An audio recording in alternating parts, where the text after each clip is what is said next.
Hey there guys, and welcome to another video. In today's demonstration, I'm going to show you exactly how to use this technique to learn more vocabulary, improve your flexibility, and improve your variety when you're speaking English. If you haven't seen the previous video where I go into huge detail on exactly how this technique works and the benefits, make sure you follow the card in one of these corners and you can watch that so that you understand the whole thing.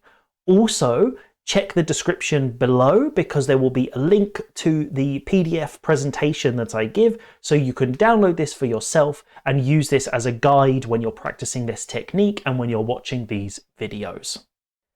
The technique that we're going to be talking about today is called Just Add One. It's one of my favorite techniques to learn more vocabulary and improve the variety when you're speaking. And variety is really important because it's what helps you sound more natural and more advanced when you're speaking.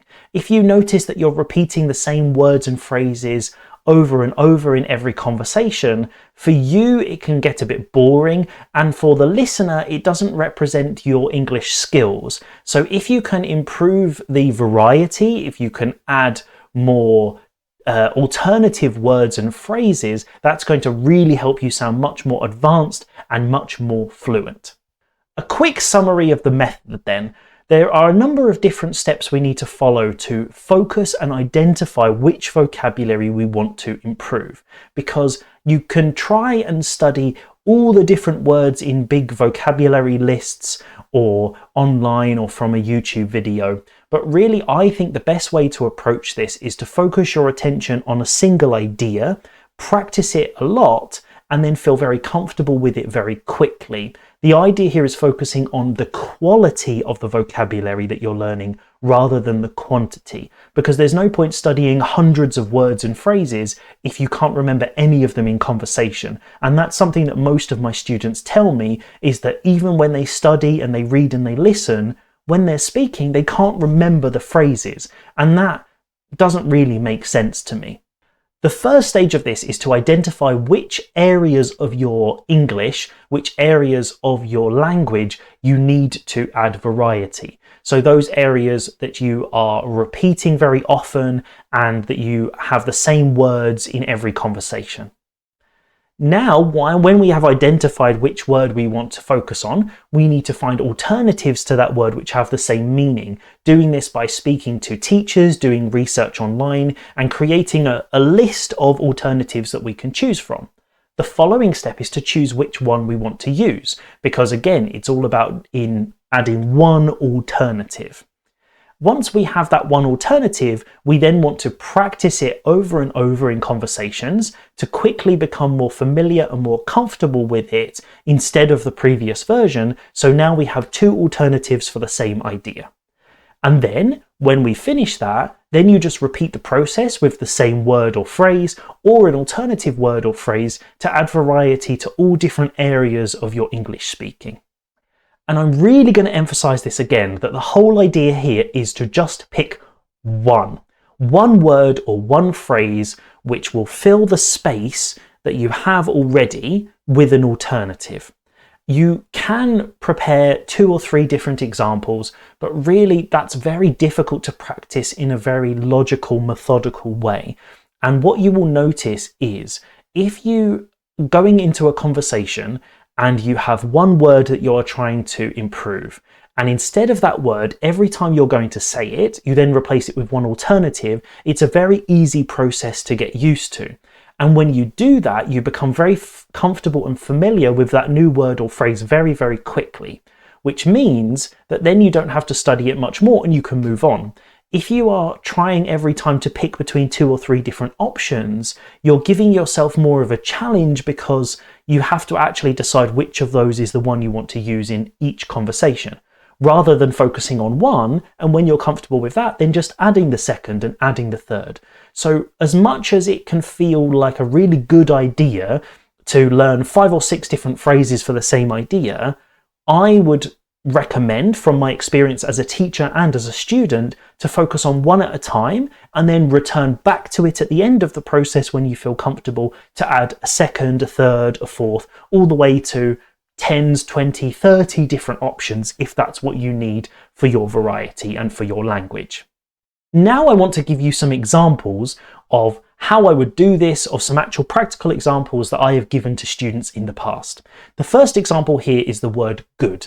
I often hear from students that adjectives are a very common type of vocabulary which they repeat very, very frequently. Good, bad, hot, cold, and they don't have a huge amount of variety. And this technique is actually what I developed from these types of expressions. Now we have identified good as the term that we're going to look at, we need to find a list of alternatives, of potential alternatives for this word. And this we can do using thesauruses and dictionaries, and also speaking to native speakers and teachers. Here we have an example list of excellent, exceptional, great, incredible, amazing, awesome. All of these words would work as a good replacement for good. However, it's important that you choose which one you think is best. And this is based on a couple of different factors, but the main idea is that you choose which one you think sounds the best, which one you think just sounds really English, and which ones are as close to the original meaning as possible so that you're not adding extra meaning, you're following the same concept. Here then, we can use websites like thesaurus.com, where they have lists of synonyms, and you can see also that they are organized by different categories of the different usages or meanings of that particular word, which is very, very helpful. However, we do have to be very careful because the list of synonyms here doesn't always have direct synonyms. They're more like related words. So when you have a big list like this, what you need to do is then go and do follow-up research to make sure that the words that you are choosing are actually what you want to say. You can either do this by speaking to a teacher or looking at websites like the Cambridge Dictionary, which is the dictionary that I usually recommend.